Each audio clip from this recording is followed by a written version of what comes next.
And with that, friends, as always, this time on a Wednesday, we welcome you into the One Giant Podcast where I am Adam Armbrecht and he is the healthy, the wealthy, and the wise Mr. Andrew Makowitz. How are we, sir? I am great. I'm still disappointed about the Masters' lowest television ratings in 27 years. When you don't have Tiger Woods involved, you don't have any of the big name players, and somebody has like a 5-shot lead that is from another country, you have very few people caring about whether or not to watch it. Slightly disappointing because it is one of my favorite days of the year, Masters Sunday. Sit on the couch, cocktail in hand, buckle up for 3 or 4 hours. It's usually the most riveting thing for me. Unfortunately, it was not this year. Made history. First player of Japanese descent to ever win the Masters, so it should be a big deal. This is my problem with golf, by the way. If you need one singular talent to be the thing that drives the entirety of your sport, you should be a smaller sport. Well, the best part of it actually was the morning afterwards. There's pictures of Hideki Matsuyama in the airport of Atlanta by himself flying commercial with the green jacket draped over his side, wearing AirPods, waiting to just like for his boarding. It's like every single person that's ever won the Masters like flies private to some island and parties it up. He's like waiting to do a connecting commercial flight to Chicago with the green jacket over his shoulder. And that just shows like, deserving winner, that's super humble, like still down to earth. Congratulations to Hideki Matsuyama. I'll still always love the Masters. And another bad look. Where's Phil, buying a first-class ticket for the latest green jacket wear, right? Why they couldn't take up a collection for the kid after the Masters? Good Lord. There's so many issues. And really, we all know golf's not fun. Although, actually, don't worry about it. Let's move on from that because I've had waffling opinions on golf over the years. And quite frankly, I don't think anyone really cares here on the One Giant Podcast. Let's get into the meat and potatoes of this beast here. Last time we were on, or I was on, flew solo, covered some wide receivers for the New York Football Giants after the first round, options that they may want to look at. And we're going to try to do more of that, obviously, ahead of the draft on the 29th of April, coming up just a couple weeks away now. But some news broke here that ruffled Andy's feathers, I guess we could say. This came across the wire. And it seems like maybe you want to check the receipts on this a little bit because John Connor signed a contract with the Arizona Cardinals, and this just set Andy Makowitz's world afire because of the contract size, the behemoth contract that we gave out as the New York Football Giants, and the bargain bin shopping that the Cardinals did for Connors. This just reopens a little wound that finally just healed, which was the Giants early in free agency before we knew if Leonard Williams was going back. We hear Dalvin Tomlinson isn't going to get re-signed. Our first big free agent splash is signing Devontae Booker to a 1-year, $2.75 million deal, almost $3 million with some incentives potentially. And we're wondering, why on earth are we paying $3 million to a backup running back in his late 20s? Adam likes the signing, still to this day defends it, but this illustration of James Conner signing this late in the proceedings of free agency for less than half of what the cap hit is going to be for Devontae Booker, to me, just illustrates how poor the move was to be able to sign Devontae Booker. And listen, I'm going to be just as critical about this signing because we're talking about $1.5 million here or there, which in the grand scheme of things may seem insignificant, but we lauded and praised the Giants for getting, Isaac Yedem to bring his cap hit down $1 million to free up more space. So if we're going to laud the Giants and applaud them for making some of these smaller moves and get smart, we have to be critical and objective on the other end when they make poor signings, when you look at how free agency plays out. Well, it's funny because that's almost my explanation why it doesn't matter at all. The Giants made so many other ancillary moves around bringing down contract numbers and making cap room in other spaces that it affords you to, at the start of free agency, say, we really like Devontae Booker. We like the way he fits our system. We like that for a guy who is 29 years old, which isn't the ideal age, right, for running backs, obviously, as we know, but he's not a guy that has a lot of tread on the tires. So he's a relatively young 29 for the workload that he's had. Unlike a guy like Connor, who when healthy had been tried to be given the primary role with the Pittsburgh Steelers and consistently suffered injuries and got dinged up. So listen, number to number, because if you go and look at their stats, by the way, they're basically exactly the same on average. So, so if you go by that metric, you're going to be able to sit there and say, so why is this a little bit higher? Why are we talking about 3 million? Why aren't we talking about closer to 1.25 or 1.5 million? But I think the Giants are looking at a durability factor. I think they're looking at consistency. The special teams element that they like that they get from Booker is an extra added bonus as well. So there's value in there that I think that the Giants saw. And I think, again, you probably 100%, you could have waited to see how the market formed around the running back position. Maybe it's thankfully the Giants accomplished everything they did in free agency. So you can look back at it and say, hey, you jumped out there quick. You brought in this running back just to make sure you had him. And the other piece would be, there has to be a reason why Connor signed at this point of the offseason for that amount of money with the Cardinals. There wasn't a market for him. So the league agrees that he's not worth any more than that. I would, in another, in a parallel universe, I would have liked to have seen what the market was for Booker if he sat out there. Would he be in the same spot as Connor was before he signed with Arizona? Is probably the way you get to the root of it.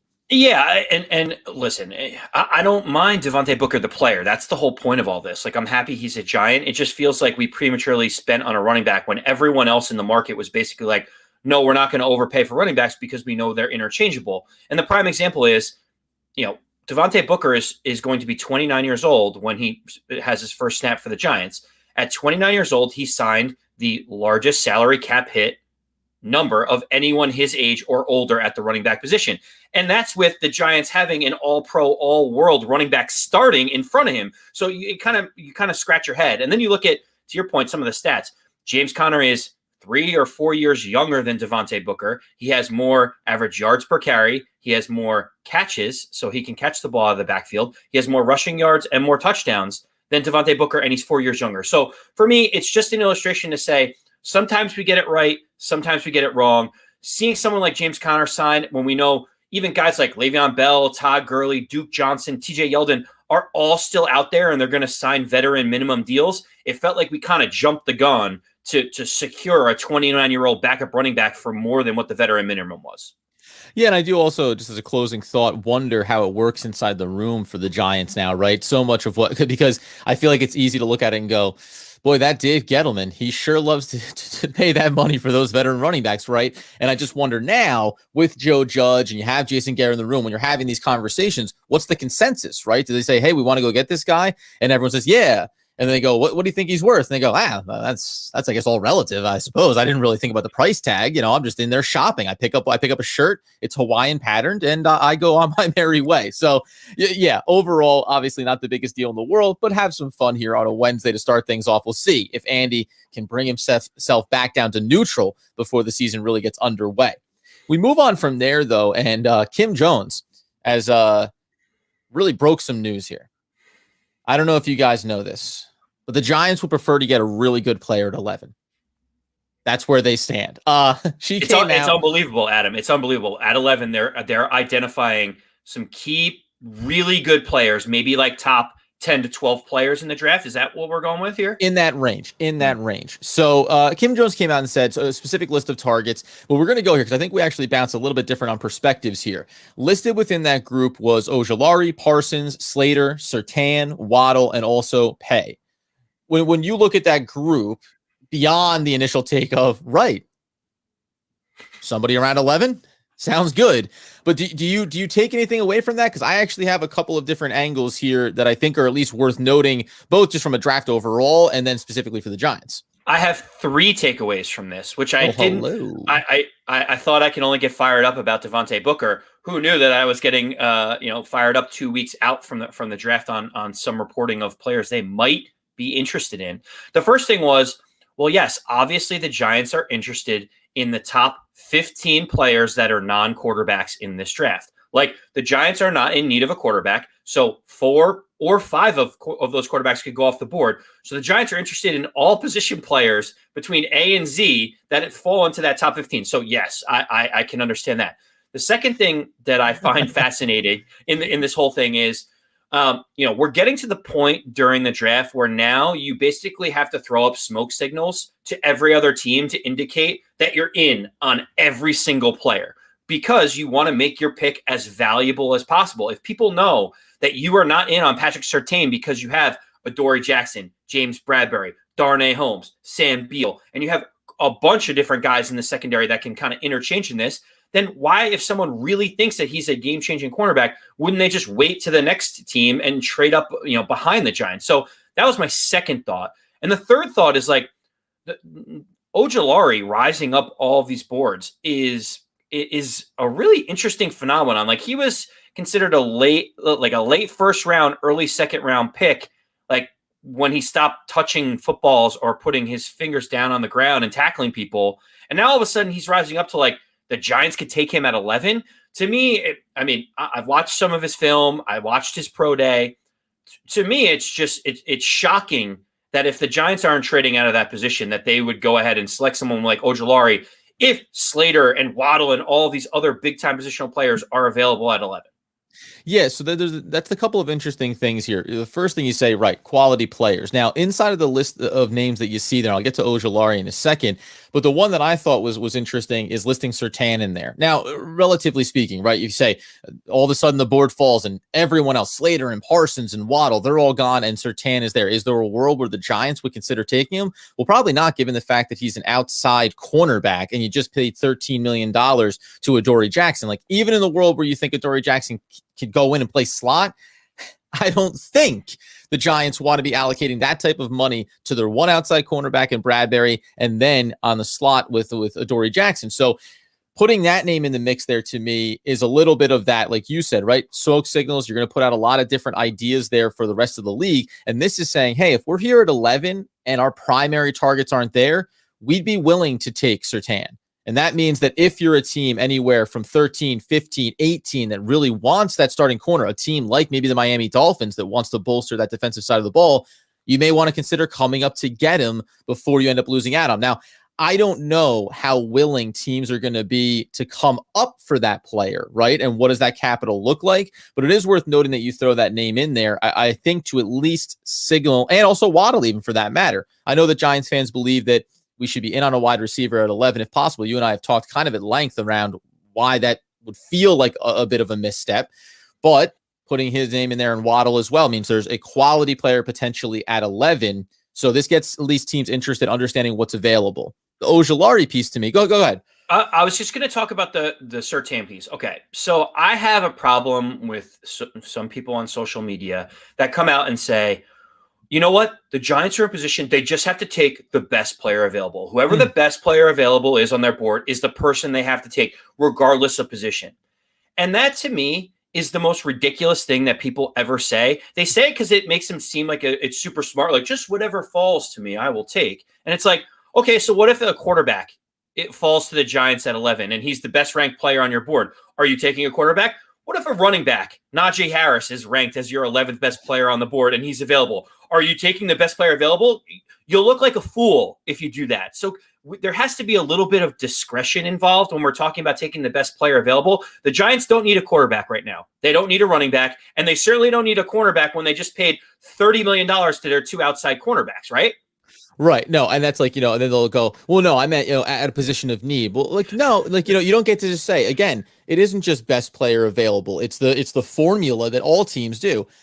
Fit, need, and value, right? I mean, that's what we're trying to accomplish here. And just because even a player like, say a Surtain, just because he is an incredibly talented cornerback, does he fit with our system? And you could argue a player at the top of the draft like this can fit any system.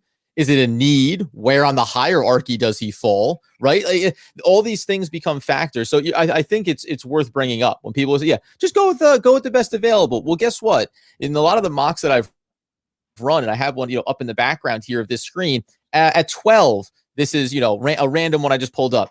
Mac Jones didn't go high up there to San Francisco, and the Eagles took him at 12. That means the Giants could have taken Mac Jones at 11 if they wanted to. The Giants could have taken Christian Barmore, the defensive inside lineman, who went 16 to the Arizona Cardinals, if that was the best player available. And you go, yeah, not going to quite get the job done in terms of what we need to accomplish inside of this draft.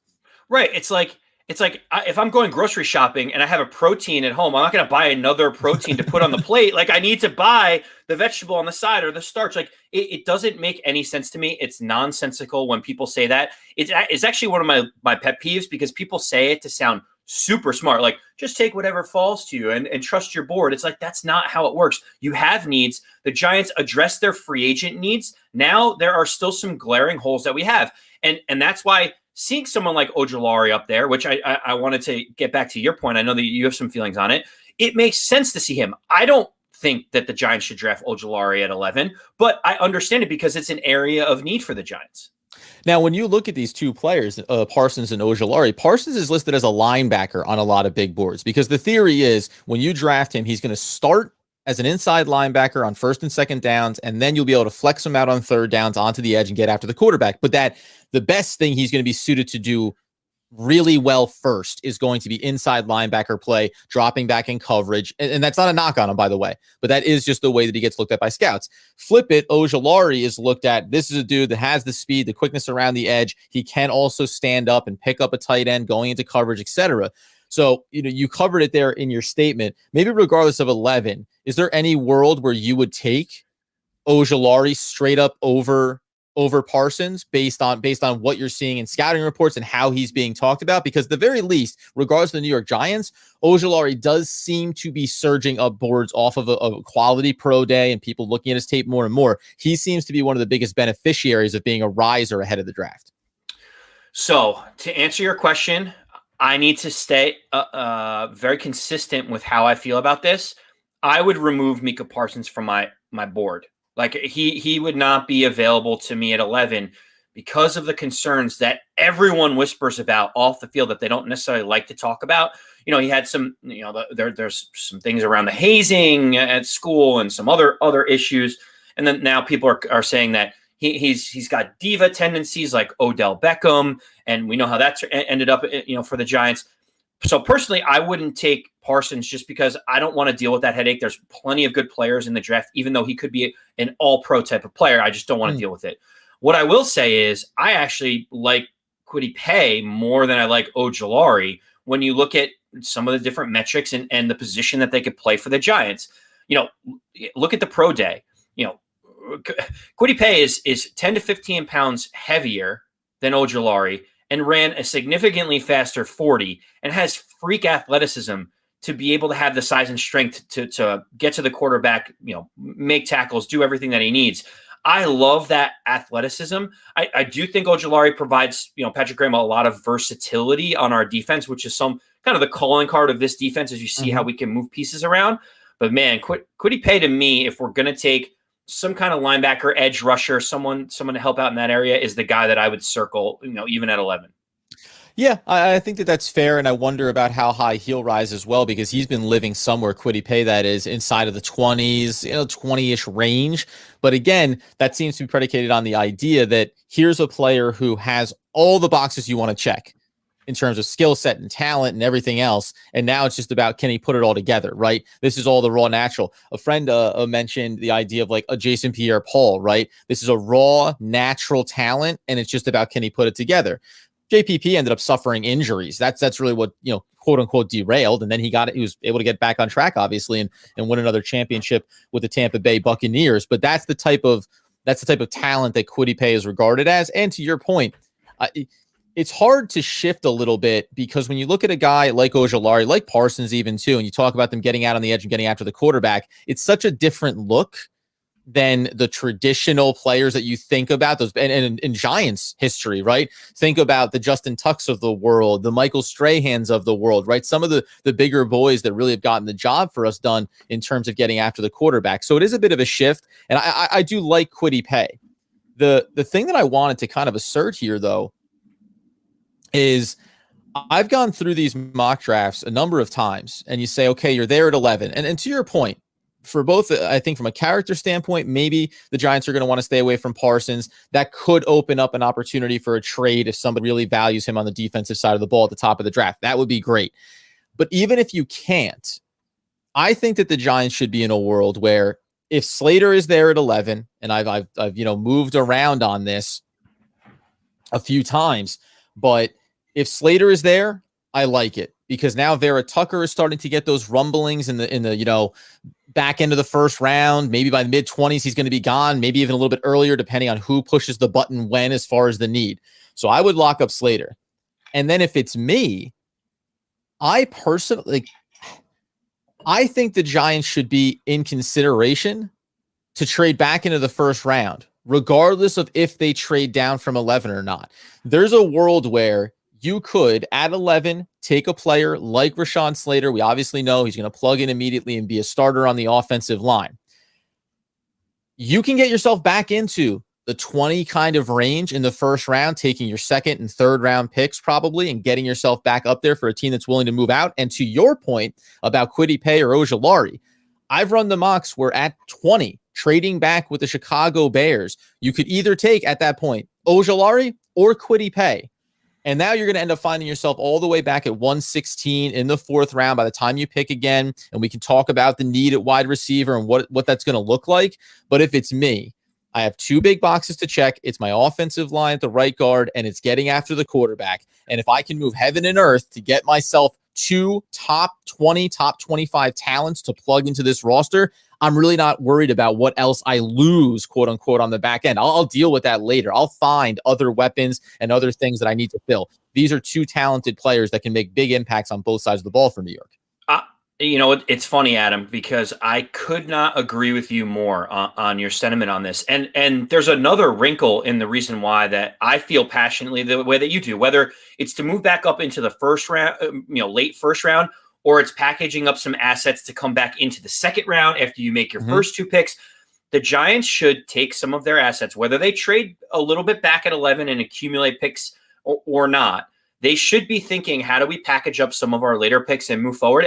And the reason why is, one, consolidation of talent, but two, if you look at the Giants 53-man roster, which we went down in one of our previous episodes, the Giants don't have that many open positions for draft picks. Like there's a world where our sixth and seventh round picks don't make the roster. So like we're just picking people, throwing some darts at the wall and hoping that they stick. I'd much rather consolidate, be able to get some players that can contribute in areas of need. And I have no problem if the Giants even traded back up into the first round to get a wide receiver. I know that's not an area that we need, but if we see Bateman fall or Kadarius Toney fall or someone that they really love, that they see, long-term aspirations around, love it. I think I'm in the same boat as you.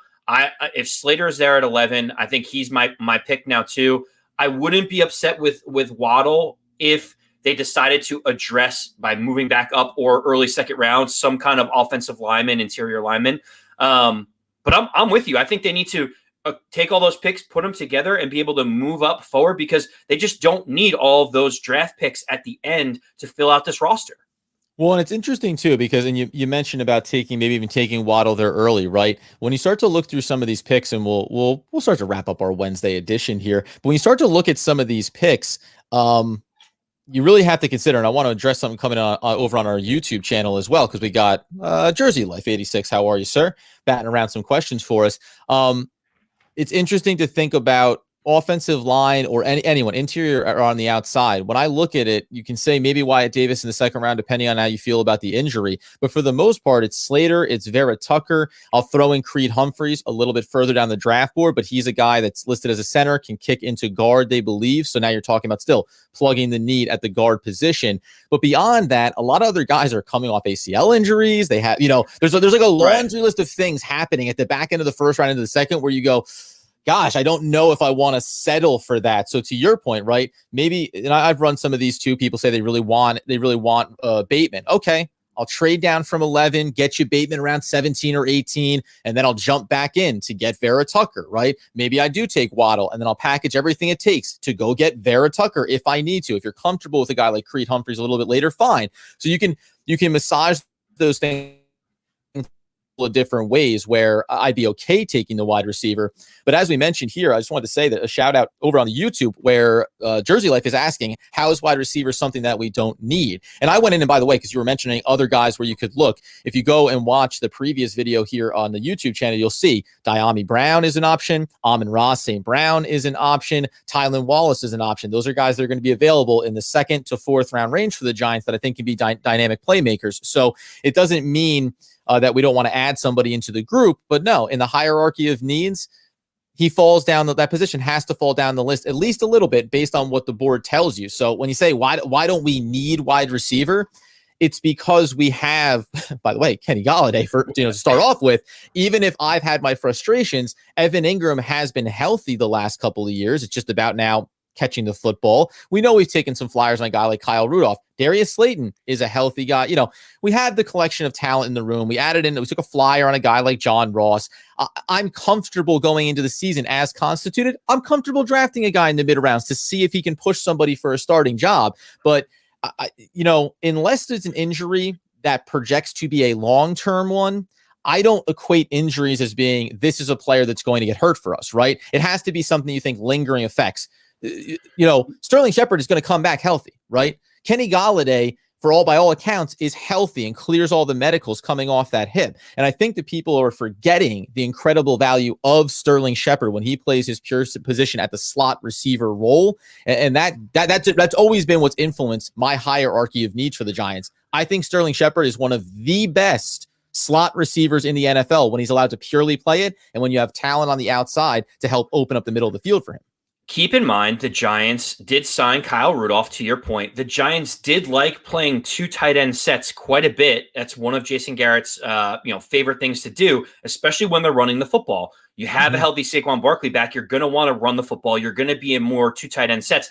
How many 4 wide receiver sets are we going to get into when you already have the embarrassment of riches? You went out and spent big money on a number 1 wide receiver. You're already spending $10 million on Sterling Shepard to man the slot. You have Darius Slayton, who has shown flashes. You talked about John Brown having the blazing speed.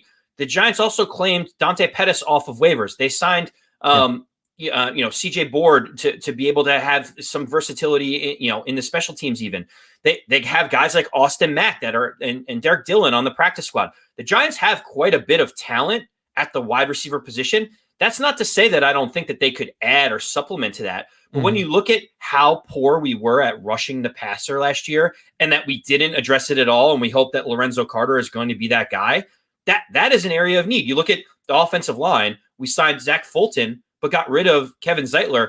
We're bringing back Nate Solder, who's been out for a year. A lot of question marks around whether Will Hernandez is even going to be on this roster.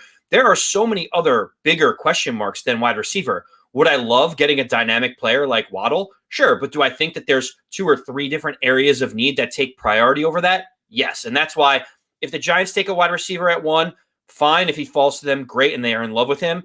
I wouldn't be upset if they drafted someone in the 4th round that they thought could be a reclamation project, maybe, see if they can make the roster. But, edge rusher and offensive line, to me, are the 2. If they don't take 2 of those in the first 3 picks, then we're doing something wrong. Yeah, and I think there's a clear hierarchy there. I may disagree personally, but if you took Waddle at 11, I would get it. I'd be excited about it. Let's be clear.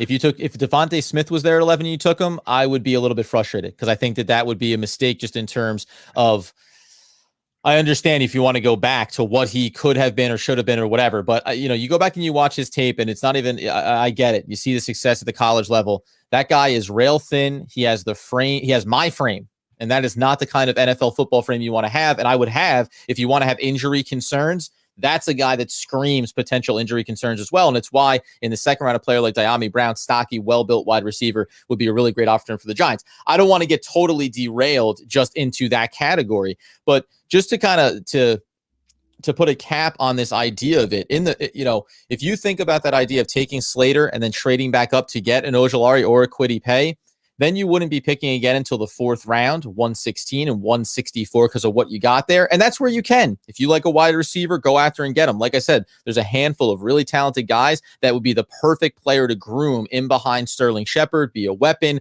A lot of these guys are good at taking the ball out of the backfield, running the sweeps, working bubble screens, so versatility there as well. And then there's a couple other things you say about getting after the quarterback. I think that there needs to be a world, if you're the New York Football Giants, that in those middle rounds, even after say taking we'll go Kwity Paye, right? Even if you go with Kwity Paye because he's a pure edge guy that you're going to be really excited about what he can do getting after quarterback, then you should think about, Jay Stevens mentioned this player to us, Justin Hilliard, the linebacker out of Ohio State. He would plug in really nicely as an inside linebacker to supplement with Blake Martinez. The other name that I've been throwing out there too as well, and maybe this will put some starch in your bloomers there, Andy, that after everything with Devontae Booker, there's a player in Jarrett Patterson that's been getting a lot of buzz out of Buffalo. And I don't know how high he's going to rise because the target needs to be in the right spot. This isn't, hey, in the third round, why don't you take a running back?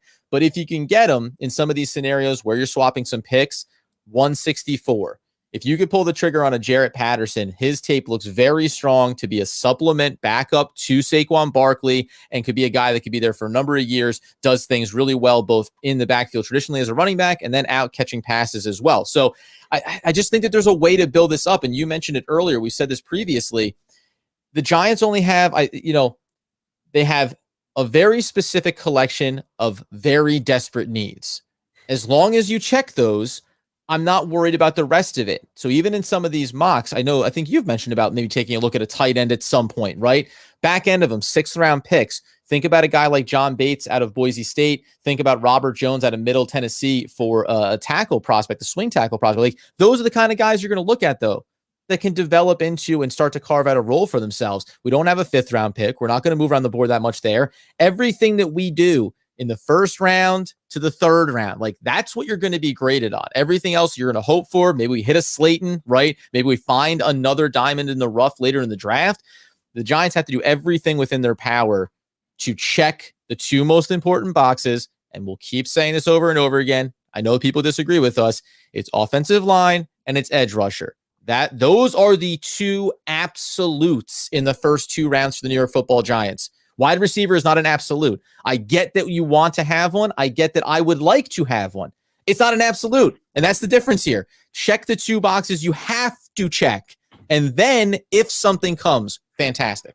Yeah, and what I'll finish up with is I've been seeing some mock drafts where people don't realize that the Giants just don't have, there's certain positions that they just don't need players. Like, I saw someone mock, and I'm not going to name names, but someone had a safety drafted in the 3rd round by the Giants, and I'm thinking to myself, like, safety is one of the places where we absolutely don't need anyone. Like, how many? One of the few things we can say, we don't need that.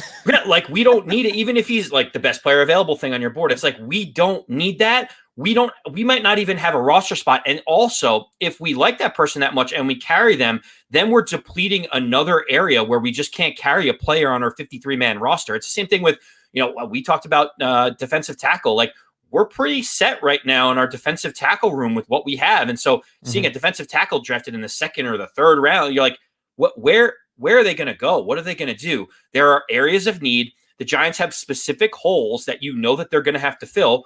One is clearly on the offensive line. One is clearly in the linebacking room. They may have a wide receiver spot. And then other than that, there's maybe a couple of guys that are going to struggle to be able to make the roster if you draft them in the 6th or 7th round. Yeah. And that's it. I mean, listen, we're closing in on it a couple of weeks away. As I said, on Friday, I'm going to grab another position. We'll run some things on YouTube, highlight some mid-round picks if we assume offensive line, if we assume edge rusher, and then even the versions where we do think wide receiver. I'll label out all the possibilities that the Giants can do from the 1st round into the 4th round to make sure that we solidify the roster at all the key positions and head into this year feeling as confident as we possibly can, even with Devontae Booker just earning a brutal paycheck. When Andy had to cut that check, you should have seen the look on his face when he put in those zeros after that 3. He said, "Oh, 30,000, right? That's what we're signing. Oh, no, sorry, 300,000. Of course, that makes $3 million. I can't believe you're even still standing. It's incredible." You can follow us on social media, One Giant Podcast, obviously on YouTube, where we're live streaming 2, sometimes even 3 days a week. I'm doing those mock drafts on the side over there as well. Hashtag OGP. Get after us. We want to hear from you. Jersey Life. Appreciate you getting on the conversation. Keep coming back, man. We like the chatter. Until next time, as Andy Makowitz wants, needs, and demands that you know. As always, let's go Big Blue. Yes, sir.